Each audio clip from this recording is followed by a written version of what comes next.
Olá, ouvinte e agora telespectador do Saúde é Pública, o podcast da Faculdade de Saúde Pública da USP. Estamos neste episódio inaugurando um novo formato que pretendemos trazer para o Saúde é Pública e temos hoje como convidados o professor Rodolfo Vilela, aqui da faculdade, e também a professora Manuela, de lá da Universidade Federal do Piauí. Eles trabalharam por muitos anos numa linha tradicional de pesquisa aqui da faculdade, voltada à segurança do trabalhador. E essa linha tem contribuído com uma série de medidas voltadas à melhoria da gestão do ambiente de trabalho e da segurança do trabalhador.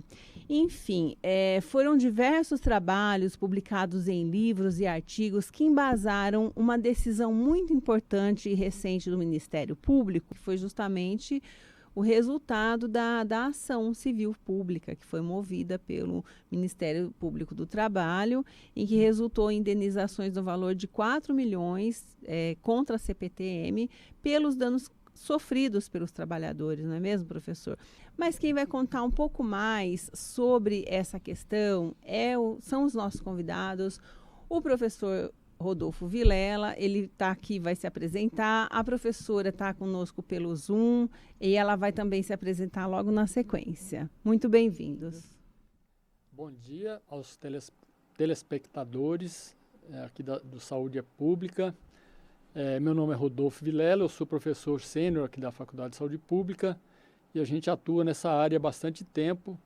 E foi uma oportunidade interessante de aplicação de uma metodologia que nós vamos depois esclarecer melhor. No caso da CPTM, que nós fomos procurados em função de vários acidentes graves e com óbitos por trabalhadores da CPTM e terceiros que foram atropelados durante a atividade de manutenção de linha, de inspeção. Então nós tivemos essa demanda, que depois nós vamos detalhar um pouco mais esse tipo de trabalho que foi feito e vamos falar depois sobre a metodologia. Eu acho que a professora Manuela podia se apresentar e já começar a falar um pouco como é que foi a história aí na CPTM. Bom dia, pessoal. É um prazer estar aqui participando também, de longe aqui do Piauí, estando junto com vocês. Eu sou a professora Manuela, sou da Universidade Federal do Piauí, no Departamento de Medicina Comunitária, e tenho trabalhado aí com grupos de pesquisa desde o meu mestrado, na linha de saúde e segurança do trabalho, em que desde o doutorado, mais especificamente, a gente tem trabalhado com a metodologia do Laboratório de Mudanças, que foi na Construção Civil, e o pós-doutorado já foi na empresa ferroviária, na CPTM. Então, a pesquisa, acho que como vocês já vieram comentando, surgiu por conta exatamente de 18 acidentes de trabalhos que aconteceram em 2 anos aproximadamente, dos quais 9 foram fatais. Então, quando aconteceram esses acidentes, o Ministério Público do Trabalho entrou em contato com o professor Rodolfo, que já tem uma linha aí tradicional na faculdade de prevenção de acidentes, para tentar entender de uma forma mais sistêmica também os acidentes, para não ir naquela questão do ato inseguro, na culpabilização dos trabalhadores, mas sim de pensar numa prevenção. Então, nesse sentido, a gente já vinha trabalhando com a LM e veio essa abordagem de ser colaborativa, de ser uma construção que não venha dos pesquisadores, mas venha de dentro dos trabalhadores da empresa, para ter esse caráter também de um aprendizado mais permanente. Eu já vinha participando do projeto com o professor Rodolfo, um projeto maior, para tentar sair do diagnóstico também, ver a transformação, que foi quando a gente teve o contato com o grupo da Finlândia, pelo professor Rodolfo também passou um tempo lá para entender esse método. E aí foi quando a gente veio a demanda, eu estava defendendo o doutorado, quando veio a demanda exatamente para pensar em como prevenir e tentar entender de uma forma mais sistêmica esses acidentes. Então, nesse sentido, a gente propôs de fazer o laboratório de mudanças de ser uma forma participativa, que eu acho que esse é um grande diferencial dessa metodologia também. Então, a gente entrou em campo, foram, acho que 8 meses de negociação com a empresa, sendo mediado via Ministério Público, até a gente conseguir entrar em campo de fato para fazer a pesquisa. E foi aí que a gente fez uma fase que a gente chama fase inicial, para tentar entender os problemas, que é a fase etnográfica. Então, a gente fez observação, a gente fez entrevista com trabalhadores dos diferentes níveis hierárquicos, diferentes departamentos, observação de atividades, compreender o trabalho habitual, que é a análise coletiva do trabalho. Foram vários métodos, junto com o laboratório de mudanças, para entender os principais problemas, né, e outros dados que seriam utilizados na sessão do LM, que só foram acontecer essas sessões já em 2019. Então, foi depois de um tempo que a gente estava lá na empresa. Eu gostaria de perguntar também, professor, puder falar um pouco mais de toda a equipe envolvida, quantas pessoas, tanto no geral como só o universo da CPTM, e já, se possível, entrar um pouquinho nessa metodologia. Por que o senhor trouxe essa metodologia, professor, para o Brasil? E como ela tem influenciado nas decisões da justiça ou mesmo nas mudanças organizacionais das empresas, nas mentalidades dos processos de trabalho? Como que ela tem influenciado aí nesse ambiente, professor? Então, essa busca, né, tem uma história, né, a busca de uma metodologia que não ficasse no diagnóstico. As pesquisas precisam ir além do diagnóstico, né? Então, a gente tinha boas análises complexas, né, mas ficavam no diagnóstico das situações. Por que tinha acidente, quais foram as causas do acidente. Um pouco dessa busca nossa resultou num projeto temático que foi aprovado pela FAPESP, um projeto que durou até 2019. Era um projeto que teve uma ousadia, né, de trazer a transformação como objeto, né? Essa eu acho que foi um ganho, uma explicação por que a gente conseguiu esse projeto, né, com 5 anos, com uma equipe grande, quase 40 pessoas. Então a gente conseguiu envolver a Unicamp, professores da Unesp, profissionais da Fundacentro, profissionais dos serviços, né, por exemplo, o Sereste de Piracicaba.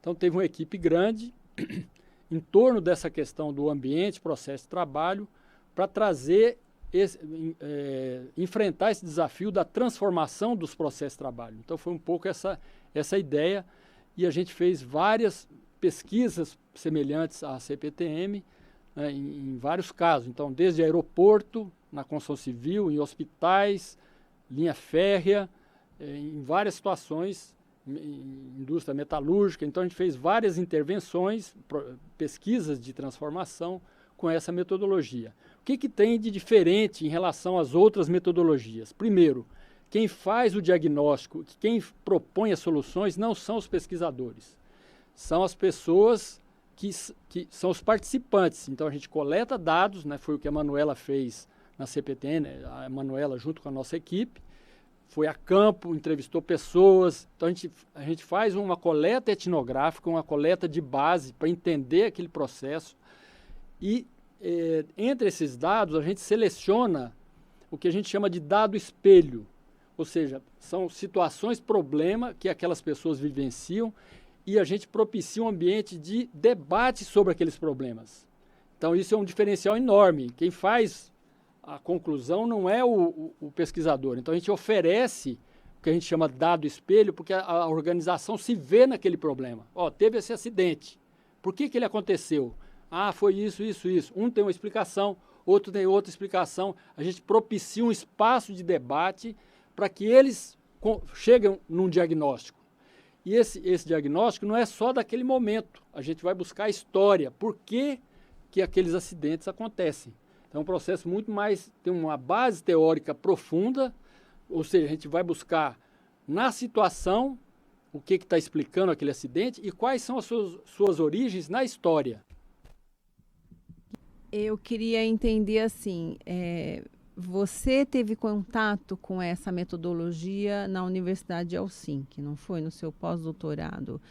E você vendo aquelas possibilidades, você acreditou que essa metodologia poderia ser adaptada para o Brasil? E uma outra questão, né? Como que o Ministério Público ou a própria CPTM chegou até vocês? Então, nós como que a gente... Primeiro isso, né? Nós chegamos a uma compreensão de que as nossas metodologias eram insuficientes. Então a gente foi para a Universidade de Helsinki, nós conhecemos através de um colega que ouviu num congresso, né? O professor Marçal, da Fundacentro. Ele foi no congresso, ouviu a exposição da metodologia e era aquilo que a gente procurava. A gente estava atrás daquilo, né? De uma forma participativa, de construção, vamos dizer assim, profunda de situações, mas que tivesse o objeto principal a transformação. Então, isso foi uma coisa que nos despertou para fazer o pós-doutorado.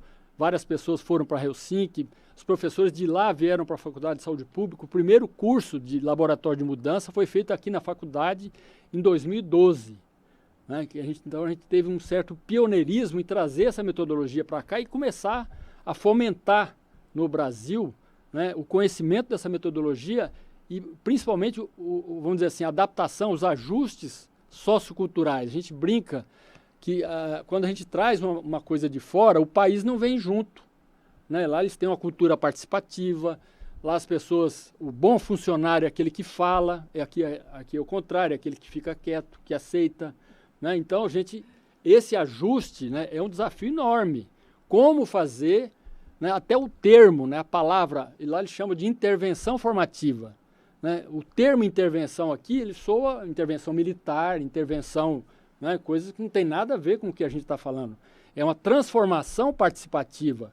Né? Então, essa metodologia tem todo um arcabouço teórico, metodológico, as ferramentas, tem muita coisa parecida com Paulo Freire. Né? O que o Paulo Freire fez de diferente?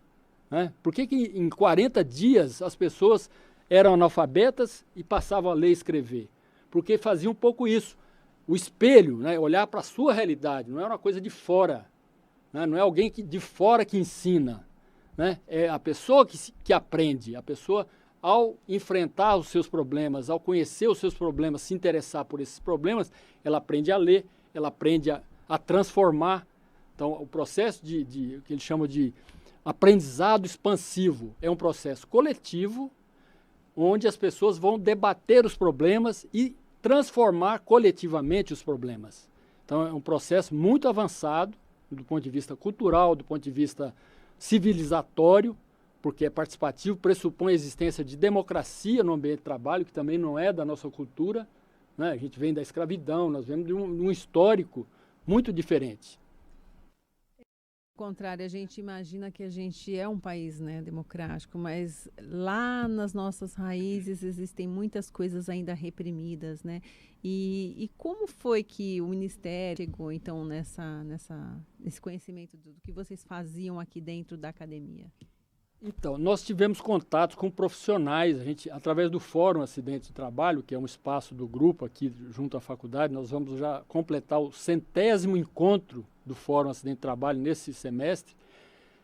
Alguns peritos do Ministério Público frequentavam aqui a faculdade para conhecer os métodos de análise de acidente, e eles ficaram sabendo também, eles fizeram um curso de análise de acidente com a gente, aqui comigo, o professor Pará, e, por intermédio dos peritos, a procuradora nos procurou, porque ela estava com um abacaxi grande na mão, né? Vários óbitos, com explicações insuficientes para, vamos dizer assim, fazer uma transformação e fazer a prevenção. E ela nos procurou, nós fizemos várias reuniões com ela, para mostrar essa metodologia e ver se interessava. Nossa metodologia pressupõe um processo de abertura da empresa. Não pode ser uma coisa imposta. A empresa tem que se interessar. Então, nós ficamos 1 ano negociando com a empresa.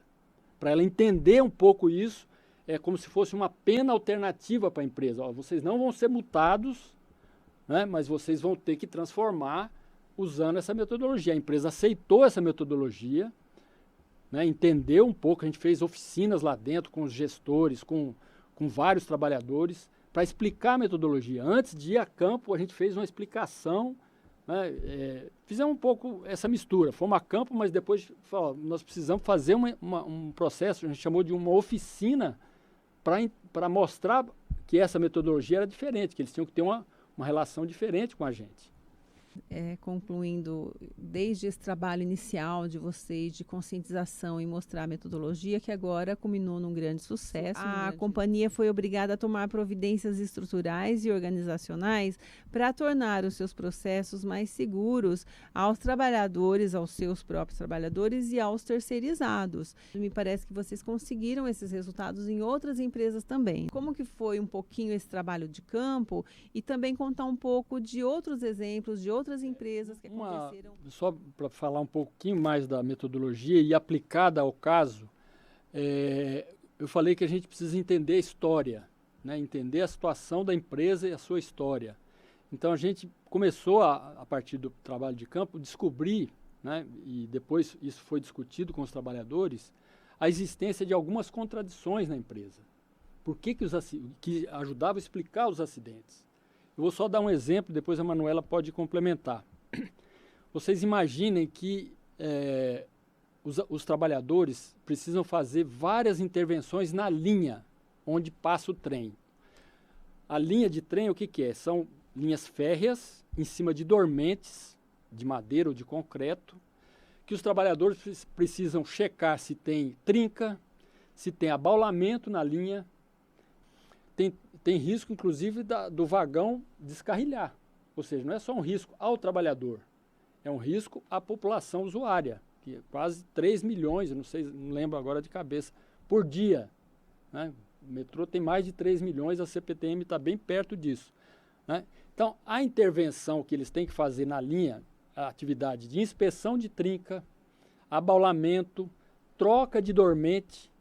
Ou seja, dormente é uma estrutura pesada que suporta a linha. A equipe tem que ir lá com equipamentos, ferramentas, para tirar aquele dormente que está estragado para colocar um novo. Tudo rapidamente. Em 8 minutos. É um pit stop, imagina um pit stop de Fórmula 1 de 8 minutos. Eles têm que fazer isso porque o trem não para. Porque se parar, né, eles não têm uma linha, vamos dizer assim, um desvio, eles não podem interromper aquele processo. Se parar, lota as estações, tem quebra-quebra, tem uma série de problemas. Então, e tinha uma contradição enorme. Tinha uma norma de segurança que eles tinham que fazer tudo isso a 1,80 m de distância da linha. Como é que é possível você enxergar uma trinca, se eles não tinham nenhum, né, um zoom, um aparelho, um instrumento para enxergar uma trinca a 1,80 m? Então era uma norma fictícia para se proteger juridicamente. A empresa tinha uma proteção jurídica, mas não é uma norma efetiva, né, de proteção. Então eles tinham que se aproximar. E vários acidentes aconteceram nessa situação. Então, isso é só para dar um exemplo da análise, né, a necessidade de você ir lá observar o trabalho, entrevistar, como é que você faz aquilo, como é que falar com o chefe. Então, várias dessas coisas foram feitas, né, com um conjunto grande de trabalhadores para entender e depois debater. Bom, em face disso, como é que vocês entendem que é possível? Por isso que essas mudanças estruturais. Tinha mudança que era colocar uma terceira via. Então, você tem uma via que é de ida, outra de volta, você fazer desvios para uma terceira via para você trabalhar em segurança. Então, são mudanças estruturais. Colocar uma terceira via, chaves de desvio, uma série de mudanças desse tipo, que foram sugestões deles.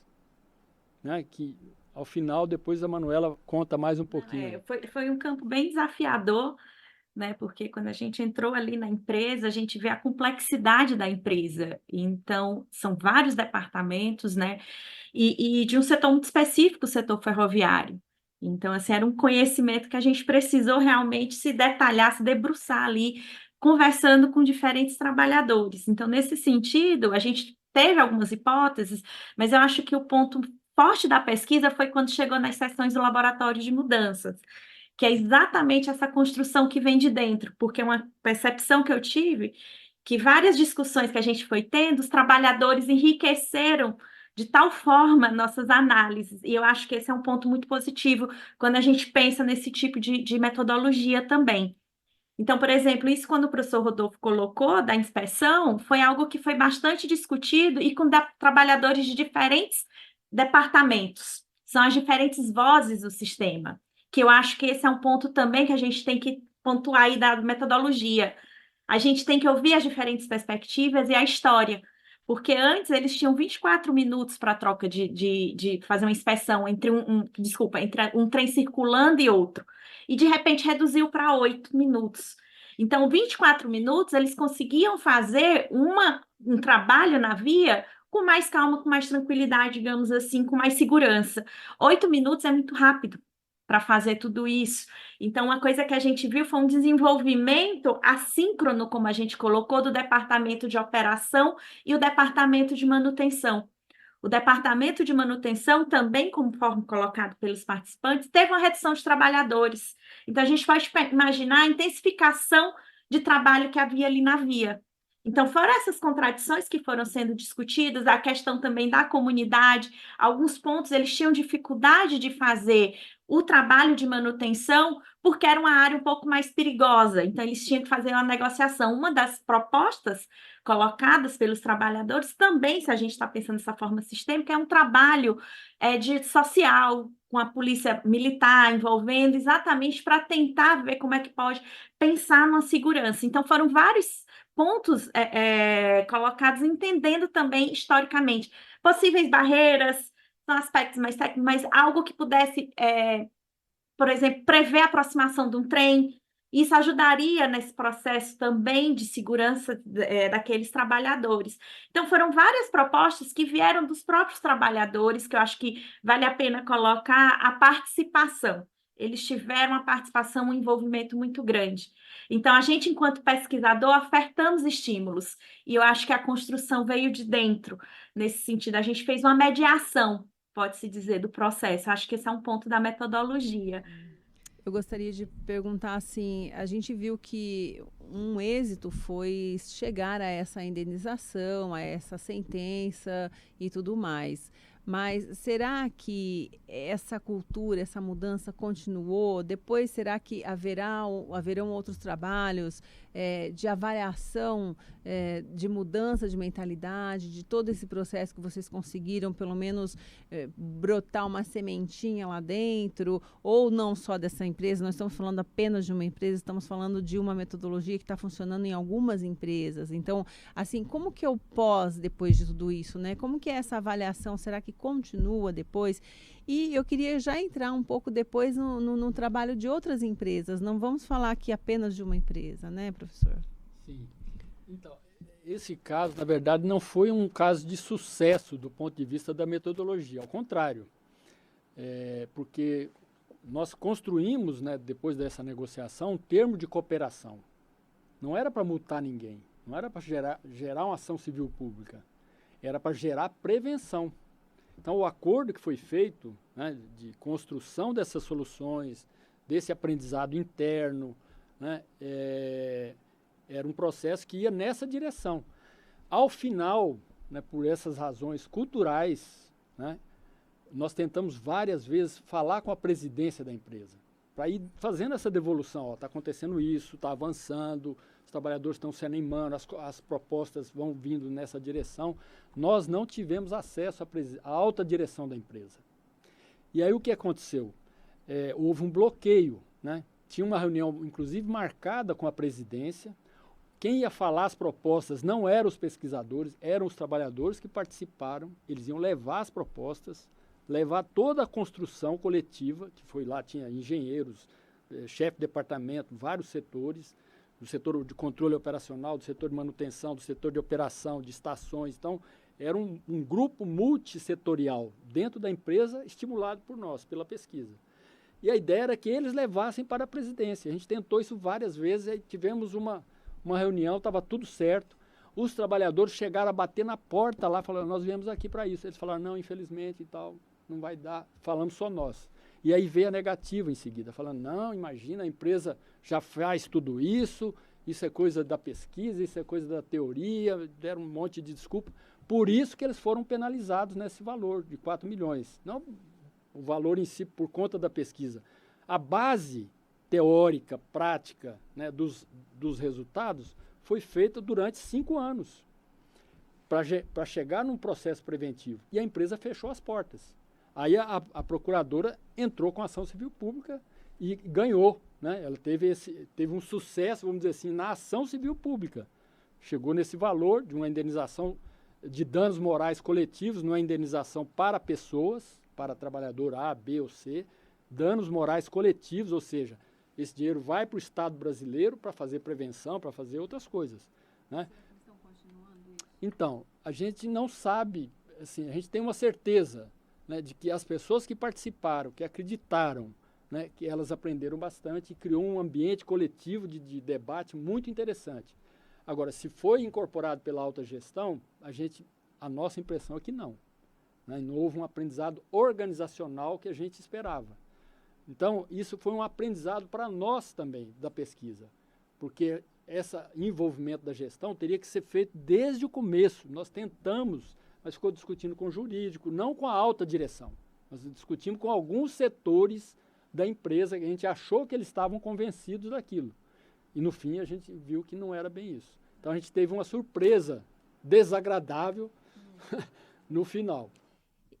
Então, mas justamente esse aprendizado, como é que isso se traduz nos resultados de outros trabalhos com outras empresas? Conta agora, vamos falar de outros casos.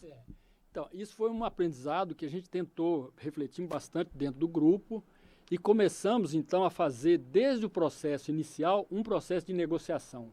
Então, ao invés de fazer um grupo só de laboratório de mudança lá com o trabalhador do setor A, B ou C, a gente começou a fazer em paralelo a negociação com a direção. Então, a gente fez andando meio que com as duas pernas, com a direção, né, com a alta gestão e com os trabalhadores. E a gente já tem alguns resultados mostrando que isso, né, teve uma eficácia muito maior do que no caso da CPTM. Posso citar, por exemplo, o Hospital Universitário da Federal de São Carlos. Depois a gente pode até um dia trazer a professora Vivian aqui, que está já na fase final. O plano de transformação da empresa entrou dentro da gestão estratégica do hospital. Né? Então, virou uma coisa assim da pesquisa, da UFSCar ou da Faculdade de Saúde Pública. Né? Gerou um processo de transformação que foi incorporado, vamos dizer, nas entranhas da organização, né? No seu planejamento estratégico, na sua forma de organizar. Né? Então, esse foi um exemplo. A gente teve vários outros exemplos. O Sereste de Piracicaba, né? O Centro de Referência ao Trabalhador. Aqui na Faculdade de Saúde Pública, no Centro de Saúde Escola, a gente teve um processo de negociação muito interessante. Que foi um momento difícil, porque era um momento de crise, de ameaça de fechamento do Centro de Saúde Escola. E a gente construiu com os funcionários, com os trabalhadores e com a gestão da faculdade na época, alternativas para não fechar o Centro de Saúde Escola. Isso foi está publicado em artigo também, foi um avanço, né, do ponto mesmo diante daquela situação de crise muito grave na época, de ameaças, a gente construiu alternativas que foram incorporadas como plano de gestão de sair dessa crise. Queria lembrar que a questão de saúde do trabalhador é uma coisa que envolve e traz impactos para toda a sociedade, né? E, por exemplo, o senhor citou a questão da segurança, não era apenas do trabalhador, mas de todos os usuários que estavam naquela linha. A questão de você estar num ambiente de saúde, por exemplo, um hospital, um centro de saúde escola, os usuários são impactados, né? Porque se o trabalhador não está trabalhando nas condições que ele deveria, ou que ele merece, o que acontece? O usuário e a sociedade acaba sendo impactado. Então, a gente vê que é uma área muito maior do que simplesmente o nome diz, que é saúde do trabalhador. O trabalhador somos todos nós, né, professor? Mas os impactos desse trabalho estão em toda a sociedade. E eu acho isso muito interessante. Eu queria que vocês contassem um pouco como foi que vocês chegaram a esse interesse por esse trabalho, essa linha de pesquisa. Eu vou só comentar essa questão muito interessante que você falou no final, que é essa questão de que não é só a saúde do trabalhador. O que a gente percebe, quando a gente faz essa análise mais sistêmica, mais aprofundada, é que não é o trabalhador que está doente, é a organização que está doente. Né? Então, se você tem problema de acidente de trabalho, normalmente você tem também riscos à própria comunidade. Um hospital onde os trabalhadores que cuidam da saúde estão doentes, não vai dar certo. Foi o caso da Covid, né? Foi o caso da Covid. A Covid demonstrou isso. Falou, como é que pode não existir prevenção Porque a ausência da prevenção para os trabalhadores da Covid era a ameaça da saúde pública inteira. Era a morte da sociedade. Se não tiver gente para tratar daquele povo, né? Daqueles que estão entrando, que estão sofrendo, o que vai acontecer? Então, a gente mostra então essa relação mais sistêmica, mais aprofundada. E o que nos motivou aí a busca dessa metodologia, assim, foi essa percepção de que a academia precisa sair do diagnóstico. Ela precisa ir para a vida, né? Ela precisa responder a uma necessidade social. A academia, a universidade pública, ela é paga pela sociedade. E nós temos que ter uma resposta melhor do que o diagnóstico. Porque o diagnóstico é bonito, a gente faz tese, faz paper, publica no exterior, nós publicamos bastante, né? Mas o problema que a gente entende é que a pesquisa precisa olhar para outro objeto, que é transformar, auxiliar a sociedade a melhorar. Isso é um avanço, né, que eu acho que é uma coisa que talvez a nossa geração não vai conseguir, mas a gente percebe que é o movimento que existe, né, que a pesquisa tem que ser útil na transformação. Lógico, um bom diagnóstico é um primeiro passo, não é que falar, não, então joga fora o diagnóstico, não é isso. Não vamos negar a ciência, não vamos, né, a ciência ela é construída em pequenos avanços. Eu acho que a transformação como objeto de pesquisa é um avanço enorme e a gente não vai conseguir com facilidade. Pois então, eu queria que a Manuela comentasse também esses aspectos. Já vou pedindo para vocês fazerem os comentários finais. Nossa, eu tenho certeza que essa conversa poderia demandar muito mais tempo, mas a gente vai terminando por aqui. E eu vou agradecendo já a participação de vocês nesse tema super importante. Não quero cair no clichê, mas realmente ele é importante. Então, comenta um pouquinho, Manuela, dá seus comentários finais e faça suas considerações em relação a que tudo foi falado. E obrigada pela presença de vocês. Silvia, eu acho que esse é um ponto também, eu concordo com você, a gente poderia demorar horas e horas aqui conversando sobre isso.